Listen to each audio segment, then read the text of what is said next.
പ്രകൃതിയുടെ നീലച്ചായം തുളുമ്പി നിൽക്കുന്ന ശംഖുപുഷ്പം ഓണക്കാലത്തിന്റെ നിർമ്മലമായ അഴകാണ്.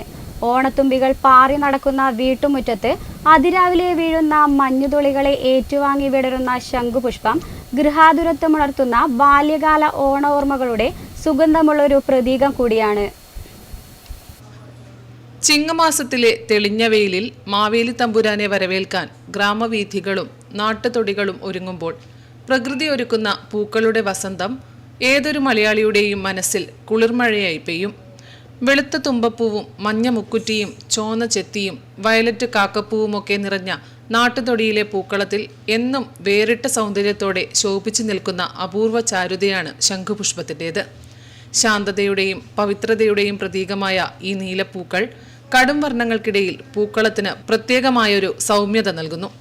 ശംഖിന്റെ ആകൃതിയിലുള്ള ഈ സുന്ദരിപ്പൂവ് വീട്ടുമുറ്റങ്ങളിലും വേലിക്കെട്ടുകളിലും പടർന്നു പന്തലിച്ച് വിരിഞ്ഞു നിൽക്കുന്നത് കണ്ണിന് കുളിർമ നൽകുന്ന കാഴ്ചയാണ്. കവികൾക്ക് എന്നും പ്രിയപ്പെട്ട പ്രണയബിംബമായിരുന്നു ശംഖുപുഷ്പം. ശംഖുപുഷ്പം കണ്ണെഴുതുമ്പോൾ എന്ന് തുടങ്ങുന്ന മനോഹരമായ വരികൾ ഓർമ്മിപ്പിക്കുന്നത് ഈ പൂവിന് മലയാളി മനസ്സിലുള്ള വൈകാരികമായ സ്ഥാനമാണ്. അന്യമായിക്കൊണ്ടിരിക്കുന്ന നാട്ടുപൂക്കൾക്കിടയിലും നമ്മുടെ വീട്ടുമുറ്റങ്ങളിൽ ഇന്നും തനിമ ചോരാതെ നിലനിൽക്കുന്ന ശംഖുപുഷ്പം ഐശ്വര്യത്തിൻ്റെയും സമൃദ്ധിയുടെയും പ്രതീകമായി വരും തലമുറകൾക്കും ഓണത്തിൻ്റെ നീലവസന്തമായി എന്നും പുഞ്ചിരിച്ചു നിൽക്കും. Network news, Payyanur.